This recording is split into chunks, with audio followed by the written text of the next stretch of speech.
Boa tarde a todos. Eu gostaria de cumprimentar especialmente o presidente pelo convite e também o Dr. Miguel Najib, que lidera esse projeto. O convite da Câmara foi exatamente no sentido de me trazer aqui para provar que existe sim doutrinação. Então, eu sou formada em História por uma universidade particular e passei numa seleção de mestrado para uma universidade pública.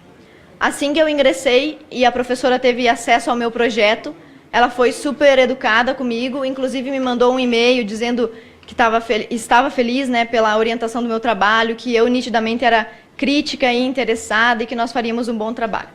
Só que esse entusiasmo da professora durou apenas uma semana, porque na semana seguinte, ao início das aulas, os meus colegas me denunciaram para a professora, porque eu tinha algumas fotos na internet com minha família, meu pai, e alguns versículos da Bíblia. E aí a professora resolveu me mandar uns e-mails questionando como é que eu ousava publicar na rede social pensamentos assim tão perigosos. Aí o e-mail que ela me mandou, um dos e-mails que ela me mandou dizia o seguinte: estou recebendo estes links do seu Facebook pessoal, onde você se mostra antifeminista. E eu, como professora, estou sendo cobrada porque te oriento, né? Porque ela era minha orientadora. Você tem todo o direito de ser antifeminista ou conservadora, mas não combina com esta pesquisa, nem com as práticas que temos acerca das conquistas. Mas, assim, temos quem? Ela está falando em nome da universidade? Uma professora sozinha pode falar quais são as práticas e as concepções da universidade inteira? Pode ditar qual a ideologia da universidade inteira? É isso que ela transmite aqui no começo. E ela continua: vamos conversar sobre isso, mas peço gentileza de analisar melhor as coisas que você compartilha. Eu respondi esse e-mail questionando para ela por que eu estava sendo denunciada se a universidade era um lugar plural, onde deveriam existir diversas concepções, inclusive contraditando em todo momento uma concepção à outra para assim se produzir o conhecimento filosófico e científico. E ela me respondeu nitidamente naquele morde-a-sopra: me desculpe por ter sido incisiva, vamos deixar isso para lá. Acontece que ela não deixou isso para lá, e um tempo depois, durante uma aula, por causa de concepções da minha vida que são transmitidas pela internet, pelo YouTube, religiosas, ela empreendeu uma verdadeira sabatinada assim, durante a aula, né? Com os colegas contra mim. E por isso eu vou pedir para a equipe transmitir um áudio. Na verdade, assim, o processo de danos morais movido contra essa professora tem 3 provas, documentos, e-mails e uma prova fonográfica, que é um áudio da aula dela. Só que o áudio é muito grande, né? Então eu reduzi 3 minutos com a parte que não fosse muito chocante, com palavras que não fossem muito chulas devido ao local em que... Porque algumas pessoas do passado fizeram o caminho, que não se nasce mulher, torna-se mulher. O mais importante movimento do século XX é o feminismo, e a mais importante revolução provocada por essa onda é a revolução sexual.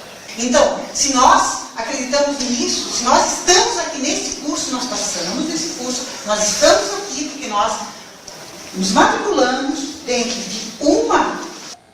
Olha só o que ela vai dizer aqui, ó. Se nós estamos aqui nesse curso, é porque nós nos matriculamos em uma perspectiva de pensamento. Mas eu não me matriculei numa perspectiva de pensamento. Me matriculei no ensino público. Público. Quer dizer que se eu... Não importa a minha religião, minha concepção, se eu for feminista ou antifeminista, isso independe da minha participação nessa disciplina.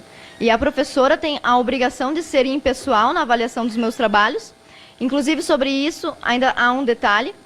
Durante todo o tempo em que ela não resolveu me atacar dessa forma, eu realizei todas as atividades que ela solicitou.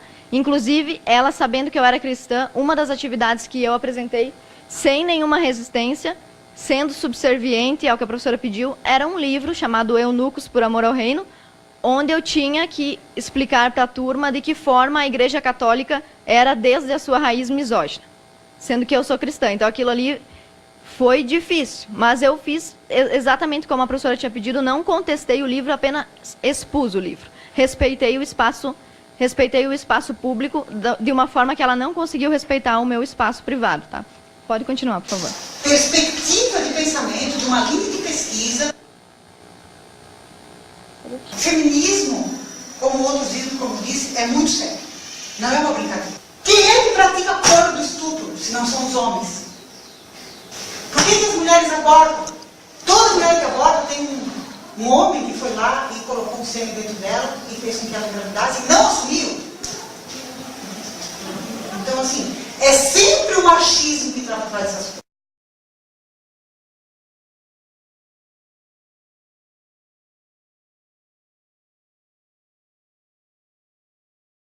Agora eu discuto, eu gosto de argumento, eu não gosto de discutir. A minha vida foi pautada nisso, por isso que eu estou me explicando. Senão eu estaria aqui, não teria esse poder e esse saber. Ó, aqui ela admite o seguinte: ela tem um certo poder que ele é conferido pelo Estado, mas ela não entende que ela é servidora pública. Ela não é mandadora pública. Ela serve ao povo, ela não manda no povo, certo? Então, como servidora pública, ela exerce uma certa autoridade dentro da sala de aula e aqui ela está abusando da sua autoridade. Eu reduzi o vídeo bastante porque era impossível vocês ouvirem aqui horas de vídeo, né? Mas ela reconhece que ela tem esse poder e ela não tem nenhum cuidado com esse poder. Ela afronta, ela humilha, vocês vão ver no decorrer do vídeo que ela me chama de ridícula e as pessoas que gostam do que eu digo, do que eu creio também são ridículas, então, por favor. Então, ou eu concordo ou não concordo. Se eu não concordo, eu não venho. Se eu concordo, eu venho. Então eu não posso ficar nesse curso. Aqui não recebe conservadores. A minha sugestão do meu nível de conhecimento contra universidades e contra estudo é nesse sentido. Entendeu? Esse é o que eu sei. Eu não sei, de repente tem uma universidade em história que... Olha, a minha colega, a professora não só participou da humilhação que ela me causou naquele dia, como ela endossou a humilhação dos colegas. Aí vocês estão ouvindo uma colega minha dizer: eu não sei, mas quem sabe você procura uma outra universidade. Mas essa aqui é pública. Como é assim que eu tenho que procurar outra? Eu tenho que ir lá pagar uma particular? Isso, digamos que a particular não tem esse problema, mas tem também. Então, olha só, a minha colega está sugerindo isso e vocês vão ver que a professora em todo momento concorda com esse pensamento. Seja conservadora. Eu não sei, eu não conheço todas. Só que a lógica é que a tua lógica, a lógica dos conservadores é a da opressão. E a nossa não. Ah, tá, lógico. Eu sou muito opressora, eu tô oprimindo vocês. Olha, né? essa frase é o lema dos intolerantes, tá? Vocês são opressores. Nós não somos opressores. Então, como nós não somos opressores, nós vamos oprimir vocês para vocês pararem de oprimir a gente. É basicamente isso aí, tá? Então, olha bem a frase que ela disse. A lógica é, vocês são opressores e nós não. Só que acontece que naquela sala de aula tinha 14, mais um professor contra 1. E eu que era opressora, sendo esculachada ali meia hora. E os outros dias, né? Pode passar. Oprime demais.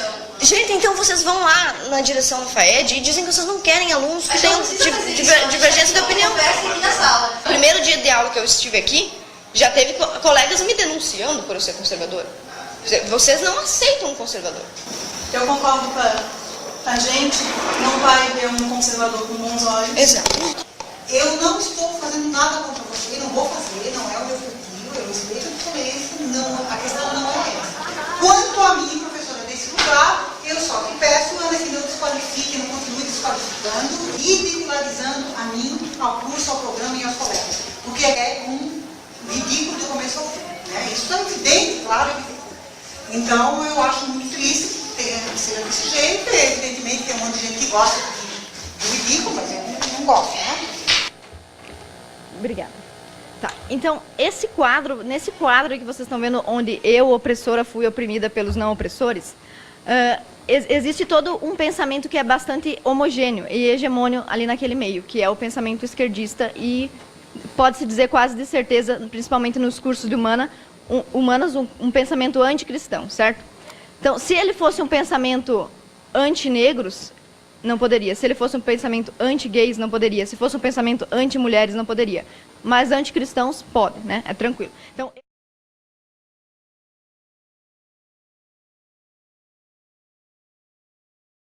tem uma imagem, isso aqui é o DCE, tá? É o diretório acadêmico do meu curso. Olha o que está escrito aqui na parede. Tá? Satã reina. Ela vai colocar outros... Olha só a imagem que eles provavelmente pagaram para o cartunista Latuf colocar na porta do diretório de história. Olha aqui, ó. É uma feminista nua pisando no que isso aqui? Agora, se eu fizer um cristão pisando numa mulher, no outro dia eu tô presa, não tô? Então, é só para vocês verem o duplo agir, né, a respeito disso. Eu vou passar essas outras imagens aqui.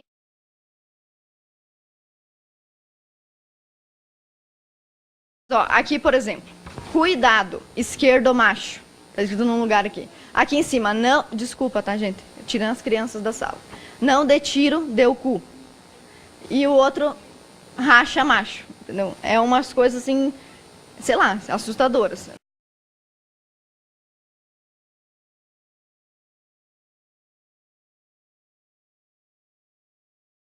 Seria machismo, né? Mas como é contra os homens e como é contra os cristãos, não tem problema nenhum.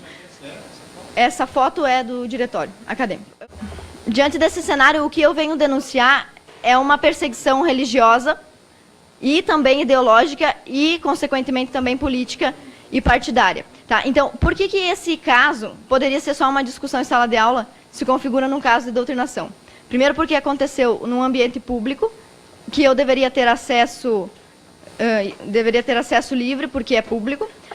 Aconteceu com base em algo que eu faço na minha vida privada. Algumas das imagens que a professora contestou como graves, inclusive ela usou as seguintes expressões: sou democrática, mas isso que você está publicando não posso aceitar. Você faz apologias complicadas e suas ideias são complicadas de argumento. Quais que são as minhas ideias complicadas de argumento ou as minhas apologias complicadas? Cristianismo.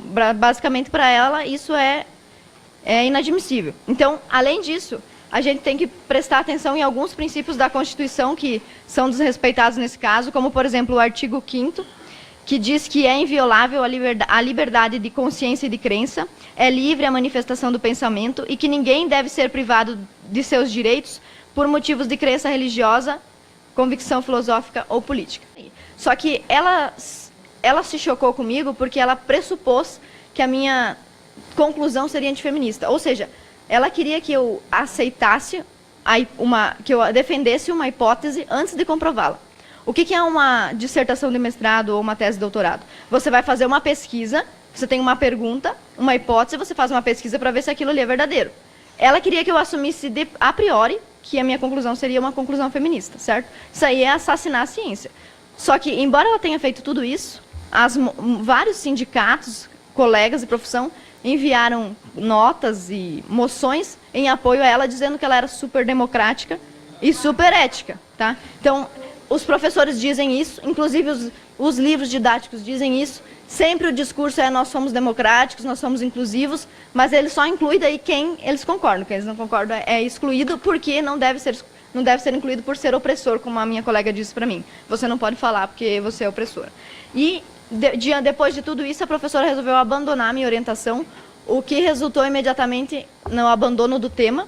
Todo o tema que eu tinha estudado durante a graduação, durante o tempo que eu já estava no mestrado, eu tive que jogar no lixo, começar um trabalho tudo de novo. E na troca de orientação, ela entregou um documento lá na secretaria da universidade que diz assim: minha decisão irrevogável de abrir mão da orientação da mestranda se justifica pela incompatibilidade do ponto de vista teórico-metodológico com relação à abordagem do tema selecionado quando do seu ingresso, incompatibilidade expressa em vídeo difundido por mídias eletrônicas de acesso, onde manifesta concepções, olha, isso aqui vocês prestem atenção, concepções do ponto de vista acadêmico que ferem a disciplina que ministro. Então, a disciplina dela só pode ser, ela funcionária pública, recebe dinheiro do seu imposto, que vão para o salário dela, mas na disciplina dela só podem estar quem concorda com as premissas do feminismo, né? E de outras teorias, porque se ela não fosse feminista e, digamos, fosse adepta a outra teoria, ela ia fazer esse mesmo procedimento com outra tese. Tá? Então, depois de tudo isso, eu não aguentei essa pressão da professora e resolvi entrar com processo de danos morais por ela ter me prejudicado materialmente e moralmente com essas humilhações em público e etc. E aí, na contestação da ação que eu movi contra a professora, fiz uma petição inicial e apresentei sozinha, sem advogado, porque eu quero provar para a professora que eu posso enfrentá-la, não é porque eu não tenho doutorado e não ganho 15 mil que eu não posso fazer isso. E eu entrei com essa ação sozinha, sem advogado, e ela resolveu contestar a minha petição inicial. E na minha contestação ela me chamou. Em vez dela defender-se do fato de ter me agredido, ela me agrediu. E me chamou de racista, homofóbica, sexista, preconceituosa, mal educada, que eu usava palavras de baixo calão no meu convívio particular, sendo que vocês ouviram o que ela disse aqui, né? Ouviram as palavras que estavam aqui, né? Fora as outras que eu direi para não chocar ninguém. Além disso, ela não cita as provas que eu usei contra ela, ignora, e usa a palavra do sindicato a seu favor. Por exemplo, o sindicato está me apoiando e os alunos me apoiam também. É evidente que os alunos te apoiam, eles foram doutrinados. Então, eu só vim aqui mesmo para apresentar o meu caso, para que sirva como contestação daqueles que dizem que não existe doutrinação na escola. Inclusive, convido os deputados a pesquisarem, procurarem outros alunos que tenham passado pelo mesmo, para que possam esboçar a complexidade e o tamanho desse problema na educação brasileira. Obrigada.